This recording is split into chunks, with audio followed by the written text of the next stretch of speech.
Hello everyone and welcome back to the Blackford Book Club and another volume of my essential film reviews collection. My heart was broken. It's always going to be broken. And I know yours is broken too. Winner of 2 Oscars in 2017, this is Kenneth Lonergan's most accomplished and moving cinematic feature to date.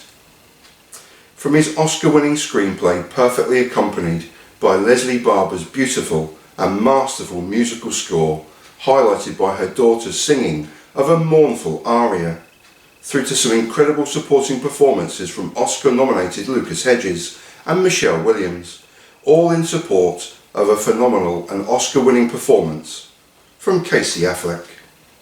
Lee Chandler, Casey Affleck. It's been 20 years since I first saw Casey Affleck star in a film. His off-kilter and bizarre portrayal in his brother's Oscar-winning debut film, Good Will Hunting.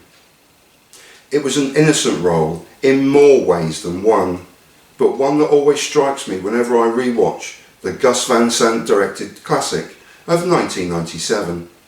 Minor roles would follow in the Ocean's 11 franchise, but in 2007 Affleck produced 2 superb performances in Gone, Baby Gone, and The Assassination of Jesse James by the coward Robert Ford, that really propelled him into the mainstream.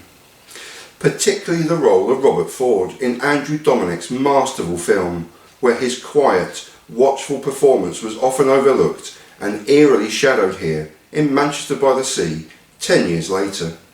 For me, it's not the towering outbursts of anger that pepper his role here as Lee, but rather the quiet, awkward looks, hunched shoulders, and nuances of a man simply broken in mind, body and spirit by events that have shaped his life and which bring him back to Manchester from his new home in Quincy, near Boston. Life has gone on, but not for Lee. Grief-stricken and unable to fully comprehend the events we see in crunching flashbacks throughout the film. I can't beat it. I can't beat it. I'm sorry. Following the death of his brother Joe, he is thrown into another situation he is simply ill-equipped and unable to deal with, that of the guardian to his nephew Patrick, Lucas Hedges. In another Oscar-nominated performance, Hedges excels as the angst-filled teenager dealing with the loss of his father and the estrangement from his absent mother, Elise Chandler, Gretchen Mole. Hedges' portrayal in many ways matches that of Affleck's, as they both slowly come to terms with the distressing events of Joe's death and Patrick's quiet yet growing anxiety for the future, mirrored again by Lee, as he always believed himself to be simply a backup for Patrick and never a full-time guardian.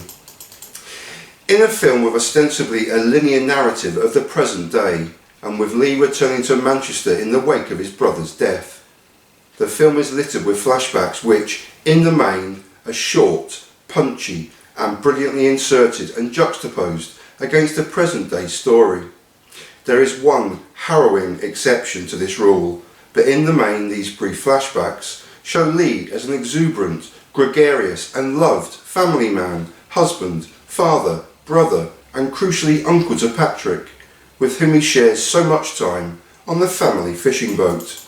Throughout both the linear narrative and the flashbacks, a rich supporting cast are introduced as being integral to Lee's life, and which cleverly heightens the angst and grief he feels in present-day Manchester.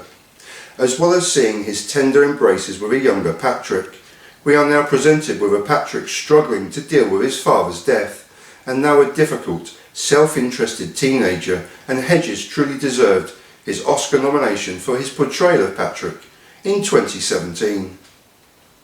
Michelle Williams stars in an almost underused cameo role as Lee's ex-wife Randy Chandler, who despite her minimal screen time propelled this into yet another Oscar nomination for a supporting role. Her exchange with Lee towards the denouement of the film is truly heartbreaking, yet cleverly written to again bring Lee face to face with the past he simply cannot deal with.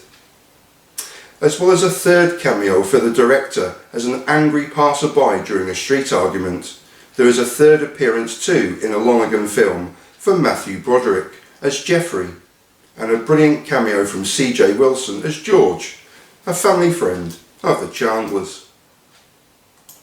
In a rich and moving screenplay from Lonergan, Lee's simple refrain of "Do we have to talk about this now?"